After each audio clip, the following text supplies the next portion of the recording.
Istorya ni Jaya Goswami. Si Jaya Goswami ay isinilang sa nayon ng Kendubil Bagram sa distrito ng Birbhum noong ika-11 siglo.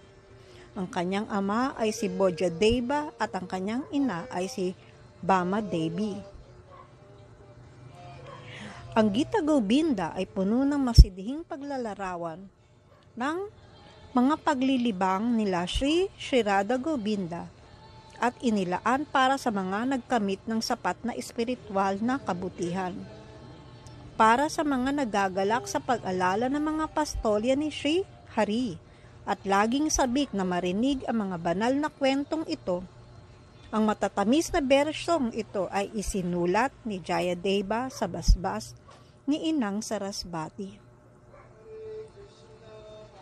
Habang naninirahan sa Nabadwip sa pampang ng Ganga, bilang punong pandita si Maharaj Laxman Sena ay nagpunta sa tahanan ni Jayadeva upang kumbisihin si Jayadeva na maging ministro at punong pandita ng kaharian. Ngunit nang dumating ang hari sa tahanan ni Jayadeva kasama ang kanyang mga ministro, nagalit si Jayadeva. Pakiramdam niya ay nadungisan ng kanyang tahanan ng presensya ng isang makamundong tao. Sa galit, nagdesisyon siyang lisanin ang Nabadwip. Nang mapagtanto ng hari ang kanyang pagkakamali, nag-alay siya ng paggalang kay Jayadeva at mapagkumbabang nakiusap. "Huwag po kayong lisanin ang aking kaharian. Hindi ko po kayo nais masaktan. Totoong ang aking pagiging hari, ako'y minsan nasasangkot sa makamundong gawain. Ngunit kung aalis kayo, malaking kawalan ito sa lahat. Kailangin namin ang basbas ng mga Vaishnava at pumunta lamang ako upang humingi ng inyong gabay." Dahil sa mapagkumbabang hari, lumambot ang puso ni Jayadeva at siya'y pumayag na manatili. Ngunit lumipat siya sa kabilang pangpang ng Ganga upang maiwasan ang muling panghihimasok. Pinayagan niya ang hari na bumisita sa kanya, ngunit dapat ay bihis lamang bilang isang simpleng Vaishnava Brahman at walang anumang tanda ng pagiging hari. Habang sinusulat ang Gita Govinda, napuno ng pag-iisip si Jayadeva tungkol sa isang tagpong nagsasalaysay ng pagsisisi ni Radha matapos siyang lisanin ni Krishna.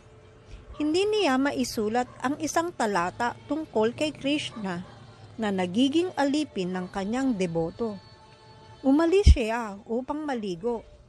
Ngunit sa kanyang pagkawala, si Lord Krishna mismo ay nagpakita sa anyo ni Jayadeva. Isinulat ang talata sa gintong titik at kinain ang pagkaing inihanda ni Padmati, ang asawa ni Jayadeva. Nang bumalik si Jayadeva, nagulat siya nang makitang kumakain si Padmavati bago siya nalabag sa kaugalian. Ipinaliwanag ni Padmavati na kumain na siya at tumalik sa kanyang silid. Pagpunta sa silid, natagpuan ni Jayadeva ang talatang isinulat sa gintong titik. Ang talatang hindi niya magawang isulat. Umiiyak, tinawag niya si Padmavati. "Padmavati, napakapalad mo upang makita ang Panginoon." Dahil sa banal na pangyayaring ito, lalong tumindi ang debosyon ni Jayadeva. Sa kalaunan, si Lokasvana Sena, isang debotong hari, ay nagtayo ng isang kubo para kay Jayadeva sa Champahati. Nagpakita si Lord Krishna kay Jayadeva at ang kanyang asawa sa lugar na iyon, na may gintong balat na parang mga punong champa. Ipinakita niya ang kanyang anyo bilang si Lord Chaitanya at sinabi na siya ay nagpapakita sa Navadvip upang magsagawa ng congregational na pag-awit. Tatanggap ng sanyasa at pupunta sa puri upang tamasahin ang Gita Govinda. Inutusan niya sina Jaydeva at Padmavati na pumunta rin sa puri. Ipinapahayag ni Bhaktivinoda Thakur na bagamat hindi pa nagpapakita si Sri Gauranga Deva, ang kanyang banal na presensya ay kitang-kita sa buhay ng mga debotong tulad ni Jaydeva Goswami na binibayayaan ng pangitain at patnubay ng Panginoon. Haribol!